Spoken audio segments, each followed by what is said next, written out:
I never believed in ghosts until the city decided to demolish the old Mercy Hospital on the hill. As the project manager, my job was to oversee the demolition, ensuring everything went smoothly. But from the moment we started, nothing about the hospital was smooth or predictable. It began with the dreams. Every night, as soon as I fell asleep, I found myself wandering through the dimly lit halls of Mercy Hospital. The rooms were filled with patients, wailing in agony, their cries echoing off the walls. Each morning I woke up drenched in sweat, the echoes of their screams lingering in my ears. As the days passed, the crew started reporting strange occurrences. Tools went missing, only to be found in sealed rooms that hadn't been opened in years. Shadows flitted just out of sight, and chilling whispers floated through the empty wards. But it was the injuries that finally brought everything to a halt. One by one, workers were afflicted by inexplicable injuries. A seasoned demolisher broke his arm in a room that suddenly went ice cold. Another worker was found unconscious with strange markings around his neck, as if choked by unseen hands. Despite the mounting fear, we pressed on, driven by a deadline that now seemed more ominous than ever.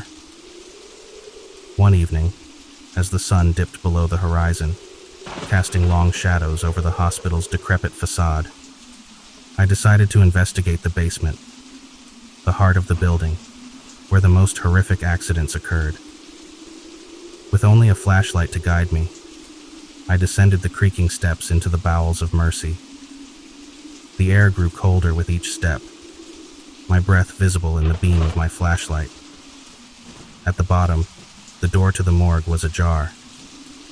As I pushed it open, the light flickered violently, and the room plunged into darkness.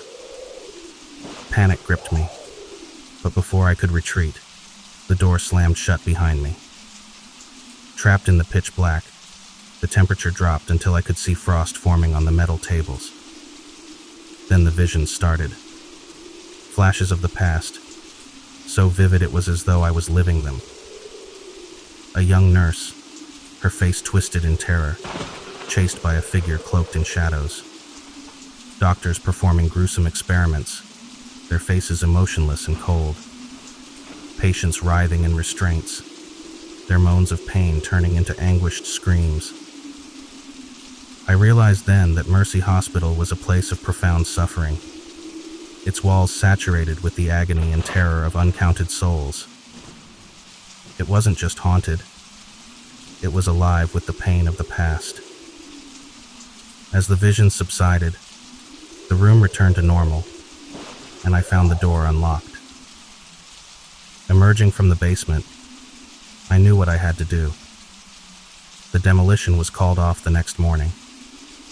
I argued that Mercy Hospital should be preserved, converted into a memorial for those who had suffered within its walls, their stories acknowledged and remembered, not destroyed. Though the city reluctantly agreed, the nightmares never left me. Each night I returned to Mercy in my dreams, a grim reminder of the hospital's dark legacy. As I wake, I wonder if the hospital spared itself from destruction, or if it spared us from unearthing something even darker buried beneath its foundations.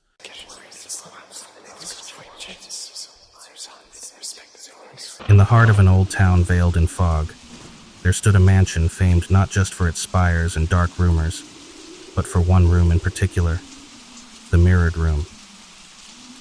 It was on a gloomy autumn evening that I found myself at the doorstep of this curious estate, having inherited it recently from an uncle I barely knew.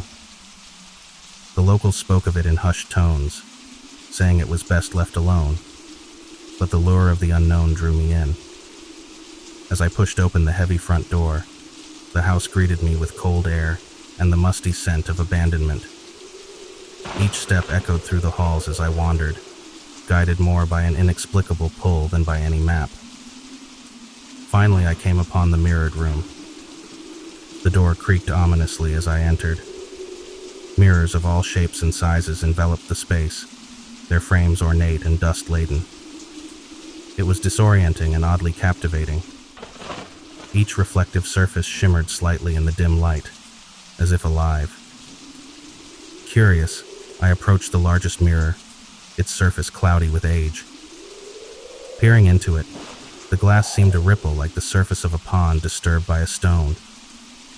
I blinked, and the mirror cleared, revealing not my own reflection, but a room bathed in sunlight, much unlike the dreary weather outside.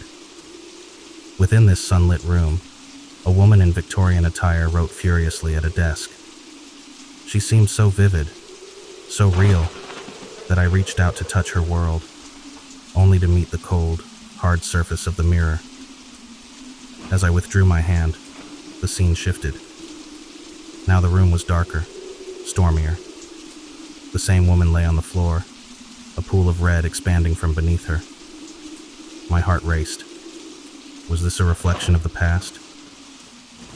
I moved to another mirror. This one showed the room at night, lit only by the flicker of a single candle. A figure, a man in Edwardian dress, hid something beneath the floorboards. His expression twisted with fear and guilt.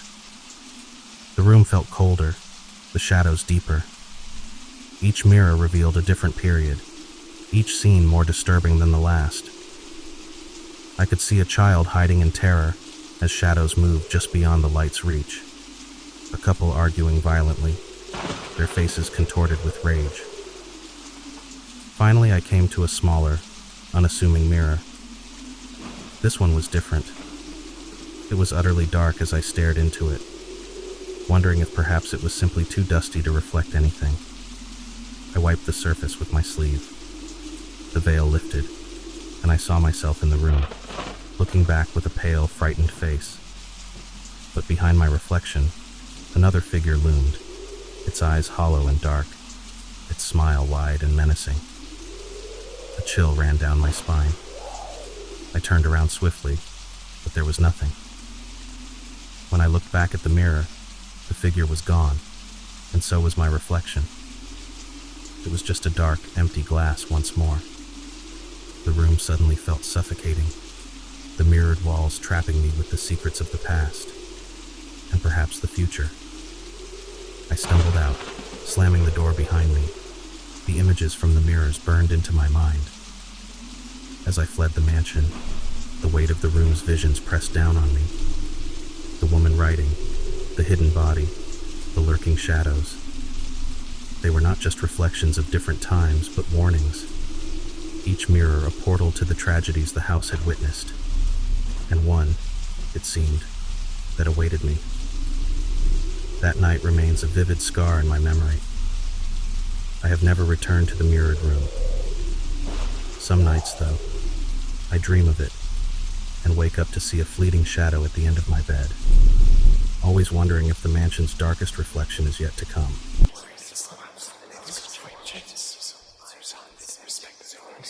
I'd always found solace in the untouched wilderness of Shadelight Forest, with its towering pines and the melody of the night winds. This trip was supposed to be a peaceful escape, just me and a few friends from the city, leaving behind the hum of technology and the weight of daily routines. We set up camp in a small clearing, our tents facing the dense tree line.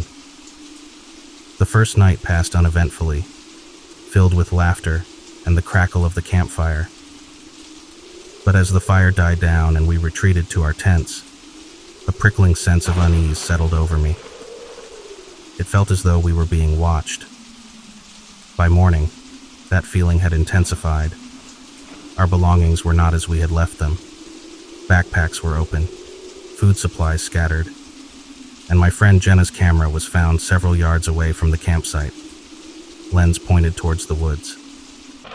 No one admitted to the prank, and an uncomfortable silence hung over us as we packed up for a hike, hoping to shake off the eerie occurrences. As we trekked deeper into the woods, the sense of being watched grew stronger. Every rustle of leaves had us turning our heads, expecting to catch a glimpse of something, or someone, lurking just out of sight. It was Jenna who first saw it, a figure, distant and indistinct, standing motionless at the tree line. It was there one moment and gone the next, swallowed up by the shadows. We tried to laugh it off, blaming it on the isolation and our overactive imaginations, but the sightings continued. Each evening, the figure appeared at the edge of the woods, never approaching, just watching. Our nights became restless, plagued by sounds just outside the tents. Footsteps, whispers, the soft snapping of twigs.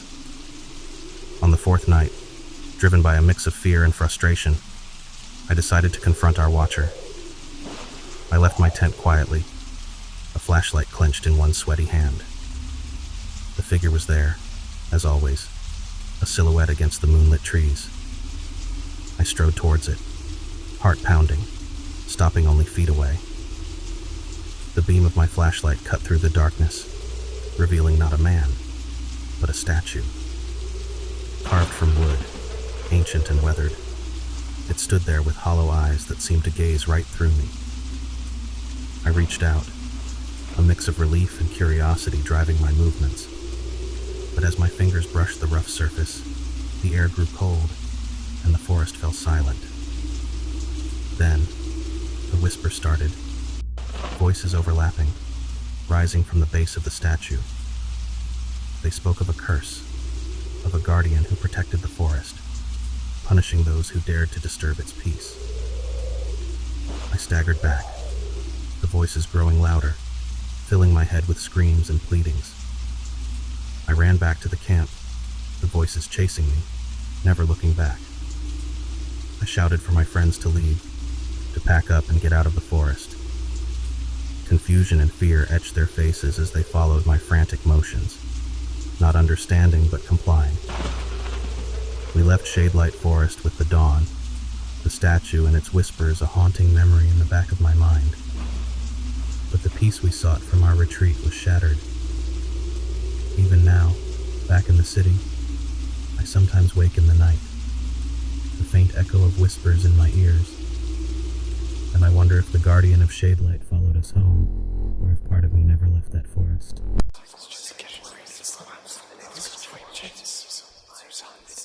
Ever since I was a child, the statue in the center of Willow Creek had been an unremarkable feature of our small town. Carved in the likeness of Margaret Holloway, a local healer accused of witchcraft centuries ago, the statue stood as a somber reminder of our grim history. It was only when the statue began to weep blood that Willow Creek transformed from a quiet town into a place of nightmares. I first noticed it on a chilly evening in October. The crimson tears were stark against the pale stone, dripping slowly onto the pedestal. Curiosity turned to horror as word spread, and the townsfolk gathered around the eerie spectacle. That night, Ellie Rasmussen, the local librarian, disappeared. Her home was left untouched, dinner still warm on the stove. The police chalked it up to an unfortunate incident, but then Tom Booker vanished 2 days later. Panic began to grip Willow Creek. Whispers of a curse spread like wildfire. I tried to dismiss it as superstition, but the statue's relentless weeping unnerved me. Driven by a mix of fear and determination, I started investigating. Historical records revealed that Margaret Holloway was executed on a rainy October night, much like this one. Legend spoke of her final curse, that the town would weep tears of blood for ignoring her pleas of innocence. Each night I watched the statue from my window, noting another resident vanished with every tear shed. Desperation took hold, and I decided to confront the curse directly. Under the cover of darkness, I approached the statue with tools in hand, intent on destroying it. As I chiseled away, the ground trembled, and a harsh wind whipped around me. The statue's eyes, once dull and lifeless, glowed with a fiery intensity. I stumbled back as the ground beneath me cracked open, revealing a hidden grave. Inside lay the skeletal remains of Margaret Holloway, clutching a tattered journal. The entries were frantic, scribbled in a shaky hand. Margaret wrote of betrayal and a secret lineage. Her descendants were marked by her curse, destined to protect her grave. Each disappearance corresponded with a descendant's name in the journal. I flipped to the last page, my blood turning cold as I read my own family name. Realizing the truth, I knew what had to be done. To end the curse, a descendant had to willingly take Margaret's place.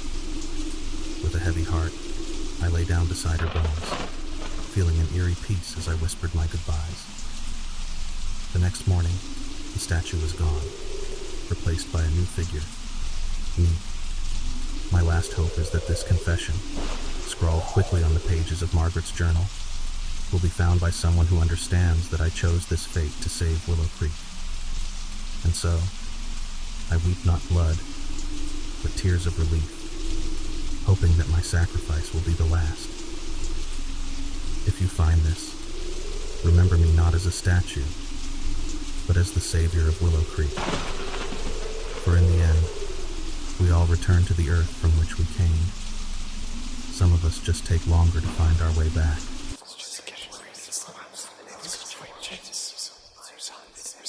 When I accepted the job as the lighthouse keeper on Harrow Point, I relished the solitude it promised. The lighthouse, an ancient spire of weathered stone, had stood guard over these treacherous shores for over 4 centuries. It was only after I moved in that I discovered the old logbooks, chronicling the service of each keeper, stacked neatly in the dusty corner of the watchroom. Curiosity drew me to these leather-bound volumes. The logs began as mundane entries of daily routines and weather conditions, but a pattern soon emerged, one that chilled me to the bone.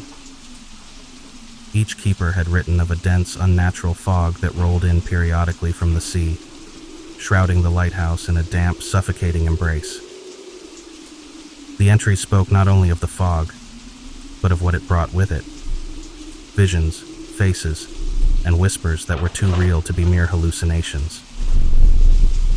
Samuel Hargrove, a keeper in the late 1700s, wrote of seeing his deceased wife walking along the shore beneath the lighthouse, her dress soaked, her eyes hollow pools of despair.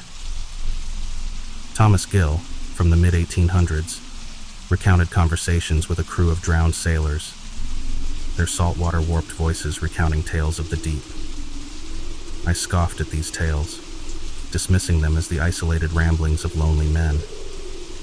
That was until the night I first witnessed the fog myself. It came silently, swallowing the beam of the lighthouse and cloaking everything in a damp gray shroud.